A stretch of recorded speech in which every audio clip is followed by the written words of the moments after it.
Olá pessoal, eu sou Pelege e hoje eu vou falar sobre os princípios da pintura. Afinal de contas, o que a gente precisa saber para ser um bom pintor? O que a gente precisa saber para pintar? Será que eu preciso desenhar? Eu preciso saber desenhar? Não. O desenho é uma coisa, o acabamento do desenho é uma coisa, o acabamento da pintura é outra, completamente diferente. Afinal, que mistério é esse? Que até pouco tempo era dado somente aos grandes talentosos ou às grandes almas que nasciam com talento. Isso é uma mentira. Na realidade, qualquer pessoa pode pintar, desde uma criança até uma pessoa com mais idade. Então, o que eu preciso saber para eu pintar? Para eu fazer coisas legais, se eu não sei desenhar? Na pintura, o que interessa realmente é o volume. O desenho não. Mas eu não sei desenhar. Mas você tem outros recursos para conseguir a linha do desenho, o contorno do desenho, para que você pinte dentro. Você pode tirar uma xerox branco e preto e passar e carbonar, vamos dizer assim, para a tela. Você pode fazer uma grade no desenho na tela e passar para a tela. E você pode inclusive usar um retroprojetor. Mas isso não é apelação, usar um retroprojetor? Não, não é. Porque grandes pintores usam e usaram retroprojetores para obter a linha do desenho, não o volume. Daqui a pouquinho a gente vai saber o que é volume. Mas e se eu quiser desenhar sem uma dessas três alternativas, eu posso? Pode. Você pode desenhar por observação. Porque mesmo que você faça um desenho muito bom, se você não souber química de paleta, ou seja, como misturar as cores, você não vai longe. Aí não. E afinal de contas, o que é essa química de paleta?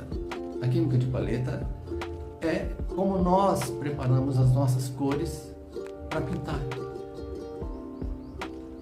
Isso é importante? É de suma importância. A pintura, tanto a pintura como o desenho, elas têm, na sua maior parte do tempo, na sua maior parte de intenção, querer criar uma ilusão de tridimensionalidade. Essa ilusão de tridimensionalidade a gente só consegue com o volume. Então, o que a gente precisa fazer? A gente precisa aprender a discernir, ou seja, a fazer um mapeamento das zonas que tem luz e que não tem. Essas zonas basicamente se dividem em 4. Penumbra, que é o lugar que bate menos luz. A semipenumbra, quando a luz está caminhando por uma área de mais luz. A cor da coisa, como se chama em arte, ou seja, a cor do objeto. E o highlight. Highlight é o ponto extremo de luz. É onde a luz incide e causa reflexão, causa aquele brilho intenso que acontece nos metais, nos vidros, nas cascas de frutas, na madeira, enfim, em tudo que a gente conhece no dia a dia. Então, vamos prestar atenção para uma coisa. Eu preciso fazer o diagnóstico dessas 4 áreas. Se eu ficar bom nisso, eu vou pintar qualquer coisa. E é verdade mesmo? Sim, é verdade mesmo. A gente pinta qualquer coisa. Então, a pintura não está aqui, não está na capacidade, não está só aqui na capacidade que eu tenho de pincelar. A pincelada, ao longo do tempo da vida de um artista, de quem pinta, ela vai se tornando a sua marca registrada. Não existem pinceladas iguais. Na escola acadêmica, sim, existe um padrão a se seguir e a pincelada fica uniforme, fica padronizada. Mas quando você começa a se soltar, começa a estudar a escola impressionista, e até expressionista, não vamos falar em história da arte, mas se você consegue soltar as pinceladas, fugir do padrão acadêmico, criando as suas próprias pinceladas, aí sim você vai estar fugindo do padrão, ok? Então, assistam o vídeo em que eu explico essas 3 áreas agora em seguida, que se vocês conseguirem fazer um diagnóstico de onde está o escuro daquilo que a gente vê, vocês vão pintar de uma forma sensacional. Dá uma olhadinha no vídeo para a gente entender o que é tridimensionalidade e criar a ilusão de realidade, mesmo sem saber desenhar. Voltando a dizer, o desenho não é importante para nós. É importante porque ele delimita as áreas dos espaços negativos e positivos, ou as áreas que seccionam uma figura. Mas o volume é muito mais importante do que o desenho. O desenho, só para repetir, o desenho a gente consegue de diversas formas.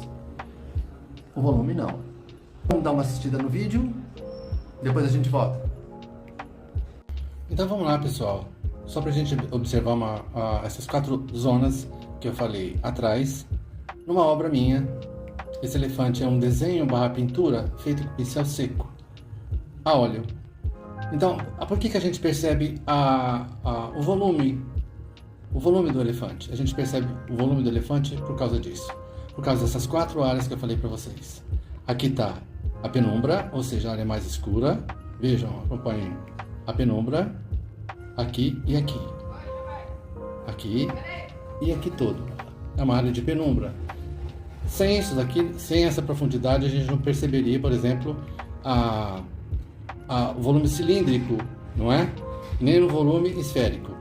Então observem que aqui eu tenho uma área de penumbra, aqui seria minha área de semi-penumbra, essa área e essa área são áreas de semi-penumbra, essa aqui, olha, essa penumbra, semi-penumbra, a cor da coisa e o highlight, penumbra,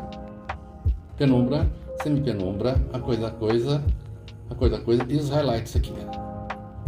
Mesma coisa na orelha, penumbra, semi-penumbra, a cor da coisa e o highlight.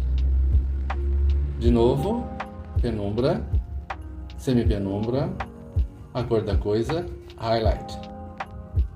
Então vocês viram que fazer o diagnóstico correto, quer dizer, colocar a sombra no devido lugar, a penumbra no devido lugar, a semi-penumbra no devido lugar, a cor da coisa no devido lugar, e no final a luz máxima, que seria os highlights, aqui, vão dar a profundidade necessária que eu preciso,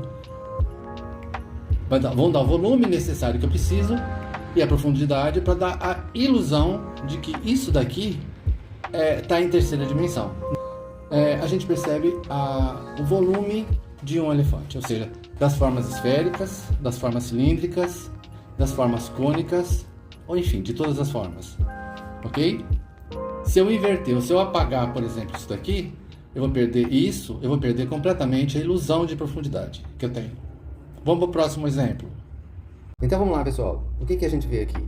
A gente vê uma pera, e a gente percebe que ela tem um formato redondo, que é uma pera devido à memória visual que a gente tem. Mas se a gente não tivesse, a gente poderia qualificar isso como um objeto arredondado, cilíndrico arredondado. Por que isso? Exatamente por causa da penumbra, da semipenumbra, da cor da coisa e do highlight. E que aqui é uma área de penumbra. Ou seja, são as áreas que batem menos luz. Aqui e aqui. Nessa região todinha. Ok? O que sobra? Sobra essa região aqui, que é uma região de semi-penumbra, até a gente chegar na cor da coisa. O que é a cor da coisa? O próprio nome diz. Em arte a gente chama assim, a cor do objeto. Para não ficar dando nome, a gente diz a cor da coisa. É um verde. E a gente pode notar essa cor aqui, esse verde aqui. Então a gente tem a penumbra, a gente já viu a semi-penumbra, a cor da coisa. E agora, esses claros aqui, que vocês estão vendo, são os highlights, ok? Por isso que a gente percebe tudo em tridimensão. Muito bem, e se não houvesse essas 4 zonas, o que seria daquilo que a gente enxerga? Seria isso, a gente enxergaria assim. Por quê? Porque não tem indicação nenhuma. Então, isso é o que a gente chama de efeito chapado, ou seja, efeito sem essas 4 zonas. Então, é por isso que em pintura a gente tem que explorar esses 4 tons, esses 4 matizes. Então, na realidade, se não houvesse essas 4 zonas, é assim que a gente iria enxergar. A gente fala em 4 zonas, mas na realidade, quando o pincel está misturando uma tinta na outra, vão se formando outras zonas, que o pincel mesmo vai fazendo. Mas enfim, eu tenho que procurar o escuro da coisa para chegar nesse aspecto. Então, esse é o princípio da pintura. Na realidade, o que a gente precisa então para pintar não é simplesmente da linha do desenho. Então o que nós precisamos para pintar é exatamente isso. Nós precisamos de conhecer o volume, nós precisamos de conhecer a penumbra, semipenumbra, a cor da coisa e os highlights. Sem esses 4 não há volume. Você não vai convencer uma pessoa de que isso é uma pera, ou de que um cavalo é um cavalo, uma banana é uma banana, uma uva é uma uva, se você não fizer o diagnóstico dessas 4 áreas. Então, mais uma vez, o que importa não é a linha do desenho. A linha do desenho a gente consegue de qualquer forma, mas o mais importante é o volume. E é nisso que a gente vai se concentrar. Não adianta você estar pintando uma paisagem, uma natureza morta, uma marinha, um retrato, um animal, se você não fizer o diagnóstico correto desses 4 elementos. Se você não souber fazer esse diagnóstico, você não pinta nada. Aliás, você pinta. E o estilo dessa pintura chama-se naif, ou estilo primitivista, certo? Estilo primitivo, ou seja, como os próprios nomes dizem, é uma pintura que não tem relação com a realidade. É quase como um desenho infantil. Ok? E após o diagnóstico, para a gente saber colocar esses escuros referentes, iguaizinhos a gente vê, nós vamos precisar sim saber de mistura de cor. Então por isso estudar o disco de cor, não é? O que são cores complementares, como escurecer uma cor, como clarear uma cor e os cromáticos, que são cinzas essenciais na pintura. Ok? Obrigado por vocês assistirem. Até a próxima explicação. E aí, gostaram?